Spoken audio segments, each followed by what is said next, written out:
Good afternoon, good evening, or good morning, depending on where you are in the world. We'd like to introduce to you two articles of interest.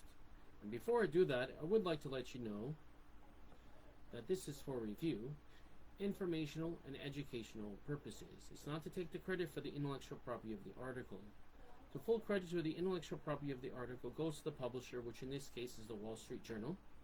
Story by Matthew Dalton and Georgy Kantchev, if I pronounced his name right. Before I start the article, I would like to welcome all the people watching on Facebook Live. I do appreciate it. Hopefully you find the value of this news review, and also I hope you enjoy it. With that said, let's start with the article. Headline reads, Trump has a $350 billion deal for Europe. Buy our energy. Ahead of you is a picture of this said place. And this caption reads, a liquefied natural gas export facility in Louisiana last month. Copyright Kathleen Flynn as per Bloomberg. Says /Bloomberg. Coming out of Paris, President Trump made an offer to Europe this week. Buy our energy, a lot of our energy, and we can call off the trade war. Well, seems like a no-brainer to me. Of course, when people don't want to negotiate, that's when you have a problem. But yes, let's continue on with the article. And reality isn't so simple. The proposal would require a wholesale reorientation the way Europe buys energy, and it would tether the region's energy security to what is seen as an increasingly unreliable partner. After the European Union offered to slash tariffs to zero with the U.S., Trump said that wasn't enough. The bloc, he said, should close a trade surplus with the U.S. by buying $350 billion of U.S. energy products. That amount, nearly equal to the value of the oil and gas EU imported last year, would make the U.S. the continent's dominant energy supplier. Quote, they're going to have to buy the energy from us because they need it, unquote, Trump said in the Oval Office. Trump set off all the 90-day clock for the EU to strike a deal after he paused his reciprocal tariffs Wednesday.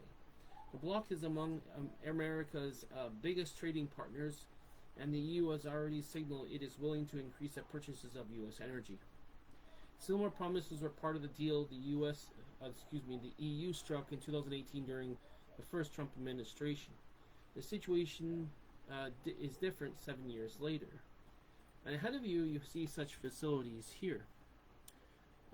And the caption reads, Norway is one of the main suppliers of natural gas to Europe. Copyright NTB/Reuters.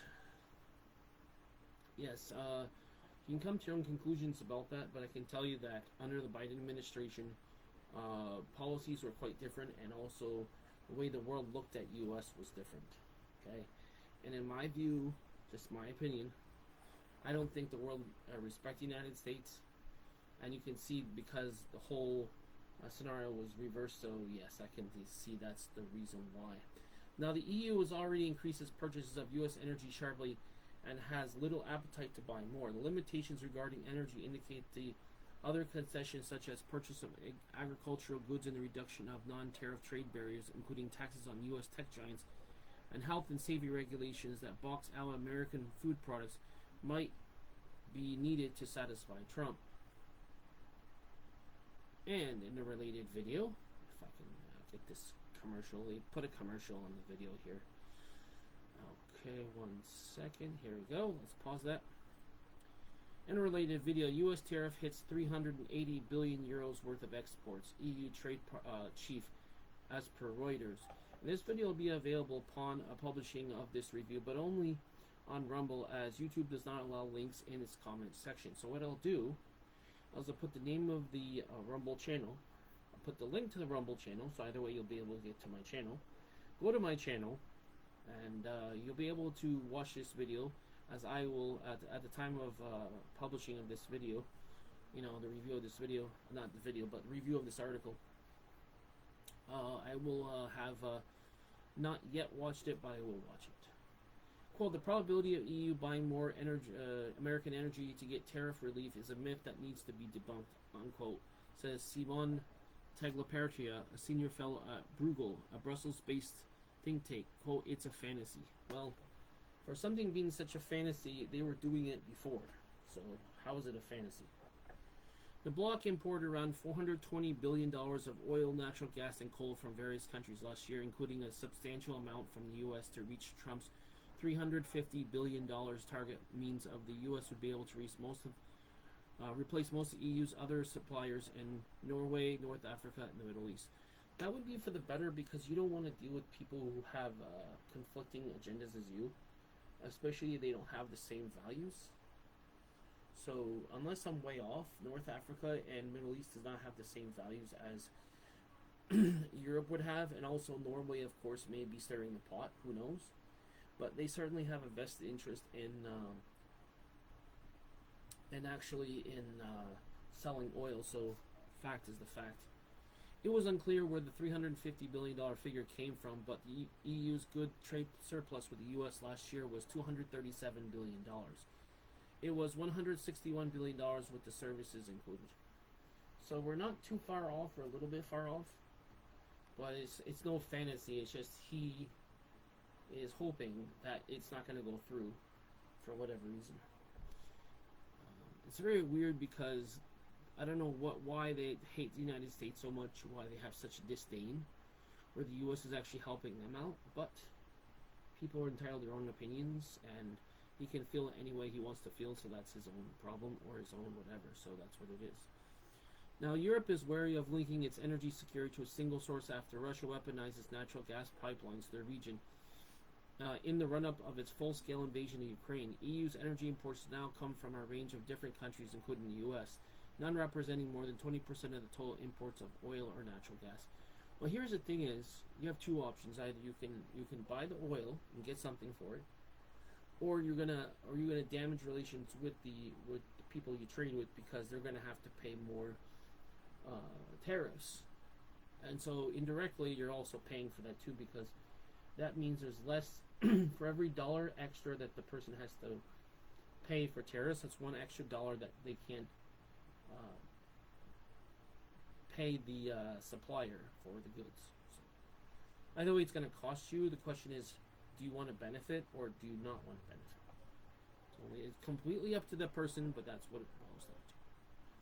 For natural gas, the EU relies more on producers in its neighborhood than the U.S., which is mostly liquefied gas to be shipped across the ocean in special tankers. The bloc's biggest gas supplier is Norway, a rock-solid member of the North Atlantic Treaty Organization, with a web of pipelines landing in mainland Europe, but also imports from Algeria, a gas-producing giant with 3 pipelines connecting to its continent, and a significant fleet of LNG tankers, standing for liquefied natural gas. Still, there is no room for modest purchases. Europe would replace liquefied natural gas. It still imports from Russia, and says Etukan, pronounce his name right. This was a modest $7.2 billion last year, or 16% of the EU's total LNG imports by volume. The EU was already before Russia's full-scale invasion of Ukraine. In 2024, the U.S. supplied around 16% of the EU's oil imports and 45% of its LNG, making the biggest source of these imports according to the official EU statistics. So this is where I disagree with the guy who says it's a fantasy or it's a dream. Because here's the thing, they're already buying it, so what's stopping them from buying more? In the short term, Europe needs even greater injection of energy. A cold winter left its natural gas storage depleted below average levels. EU rules require countries to fill storage now around 35% full to 90% by December 1. The bloc is debating a change to the rules that would give countries 10%, that is 10 percentage points of flexibility from that target. There are constraints to getting more U.S. energy to Europe quickly. U.S. LNG terminals where natural gas is supercooled and loaded onto tankers are currently running at full capacity. And while new capacity is expected to come online next year, European companies have been wary of signing long-term contracts with U.S. suppliers, given the bloc's goal of sharply reducing the gas consumption to reduce greenhouse gas emissions. Europe isn't a growth market for fossil fuels. Oil and gas imports have been falling in recent years, partly driven to the rollout of solar and wind power, but also because of stagnant economic growth and the shutdown of new energy-hungry factories where prices have surged in 2022. Well, here's the fact that they did with the studies. They found out it's actually going to cost you more to have this type of setup, and also you're actually in the long run going to actually get higher prices in addition to that because you don't have competition. So you're not going to reduce greenhouse emissions because it's still going to require you to pollute anyway. So that itself is a pipe dream. The block used 20% less gas for power generation last year than in 2019, according to a report from the environmental think tank Ember. Solar wind power accounted for 28% of all electricity generated in the EU last year, compared to 26% of gas and coal combined. Another obstacle is that the EU can't force a swift turnaround in imports. Energy purchases in the EU are mostly made by private companies, driven by consumer demand and market prices. Many have long-term contracts with suppliers from Norway, Qatar, Algeria, Saudi Arabia, and others. Breaking these agreements would incur substantial penalties and lawsuits. Companies are free to decide where they buy oil and gas from, and the EU cannot force any joint purchasing here, Taglaporecha said. And the author would like to point out that write to Matthew Dalton at matthew.dalton@wsj.com and Georgy Kenchev at georgy.kenchev@wsj.com. Stands for Wall Street Journal. Alright guys, let's go to the second article. As usual, I would like to let you know, as a disclaimer, that this is for review, informational and educational purposes. It is not to take the credit for the intellectual property of the article. The full credit to the intellectual property of the article goes to the publisher, which in this case is the story by Atharva Gasavi, that's the author, and the publisher is Interesting Engineering. Our headline reads, South Korea plans massive humanoid robot push to counter China challenge. Now ahead of you have a picture of this person shaking hands with a robot. Caption reads, South Korea plans massive humanoid robot push to counter China challenge. The AI revolution has gathered steam in South Korea's companies. Top robotic companies and AI specialists join hands with government bodies to develop humanoid robots. These robots will be tailored to work in South Korea's manufacturing environments. The Ministry of Trade launched the K-Humanoid Alliance, a consortium comprising of more than 40 domestic robotic manufacturers, component suppliers, and research institutions on April 10. The participating organizations put pen to paper on Memorandum of Understanding, or MOU, pledging to collaborate on the joint development of humanoid AI systems. So you might ask yourself, who signed the MOU? Out of 40, 12 robotic manufacturers have signed the agreement. This group includes Rainbow Robotics, acquired by Samsung Electronics, HD Hyundai Robotics, who holds the largest T-share of the South Korea's industrial robot market, and Doosan Robotics. Apart from them, the nation's three major battery makers, Viz, LG Energy Solution SK On, Samsung SDI, and also joined the initiative to support battery development for humanoids. They were further aided by semiconductor companies like Rebellions and DeepX. Talking about experts, South National University professor Jung Byung-tak will be part of the initiative, along with 14 other leading South Korean experts in robotics AI. The group is poised to lead a, quote, robot AI foundation model, unquote, will function as a central processing system for the Korean-style humanoid robots in the second half of the year. In a related video entitled, Hyundai expands the use of Boston Dynamics spot robots in a smart factory operations, as per Fiance, and that will be available upon a publishing of this review, but not if I can get rid of this commercial first.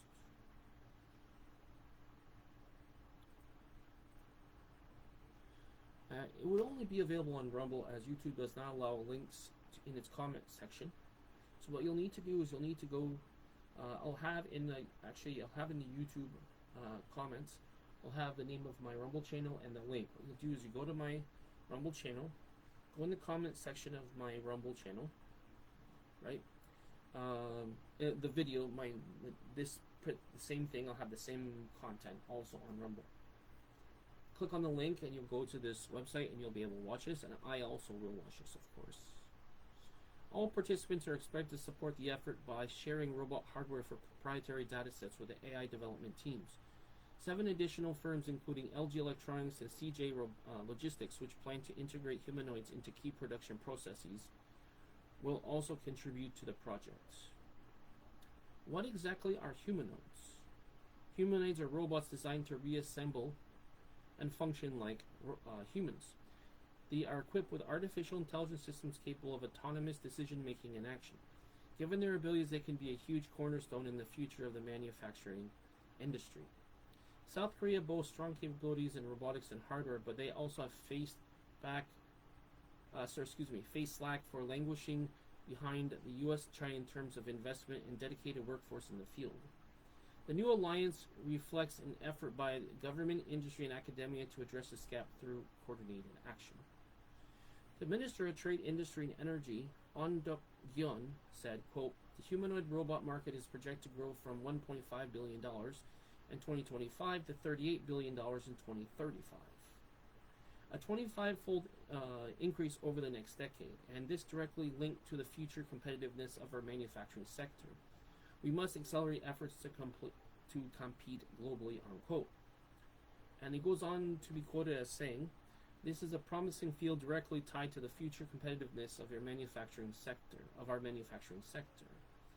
With the combined efforts of academia, industry, and research, the ministry will fully support our goal of becoming a global leader in humanoids," he continued. The ministry plans to support these efforts and funding from the existing robots R&D infrastructure and testing budgets. Projects that have 2 or more alliance members are set to receive priority funding. All right. So that concludes those 2 articles. And before I conclude the review, I would like to ask your opinion about these 2 articles. The first one, namely, Trump has a $350 billion deal for Europe. Buy our energy. Second article is entitled, South Korea plans massive humanoid robot push to counter China challenge. What do you think of those 2 articles? Are they interesting? Are they relevant to your life? And does it actually provide enough information to have a sufficient understanding of the contents of the article itself? You're welcome to give your opinion in the comments below, but I do ask that you keep it relevant and keep it civil, as we're only trying to contribute something positive to the experience. In addition to that, I would like to let you know that we're trying to grow the supporter base, so if you find anybody else who's interested in this article, feel free to share that with other people as well. Now, I would like to thank all the people watching this live here on Facebook. I do appreciate it. Also, all the people watch the recorded version on Facebook, what I'd like you to do is please click thumbs up on the video. That way, more people can see that they enjoyed it, and more people would be able to benefit from being informed about the news. For all the people watch the recorded version, not only on YouTube, but also Rumble and Dailymotion, what I'd like you to do is please click like on the video. That way it'll be pushed to the algorithm and more people would be able to view it and enjoy it. Okay? If you haven't already, please click the subscribe button. That way I'll have access to all the content on my channel, as I certainly do have a variety of content on this channel for you to view and enjoy. Namely, for product review, gaming review. Also, I'm actually doing course review and overviews, and also doing AI content, which is in the works. I'm working on this a little bit every day, as I have multiple things I'm doing during the day in terms of projects, etc. So stay tuned for that. Also, if you haven't already, please click the bell button. That way you'll be notified of all my future videos. That way when a new video of mine comes out, you won't miss it because you'll be notified accordingly. So I'd like to wish you a great day wherever you are in the world. Take care, and I'll certainly talk to you next time. Stay tuned for more gaming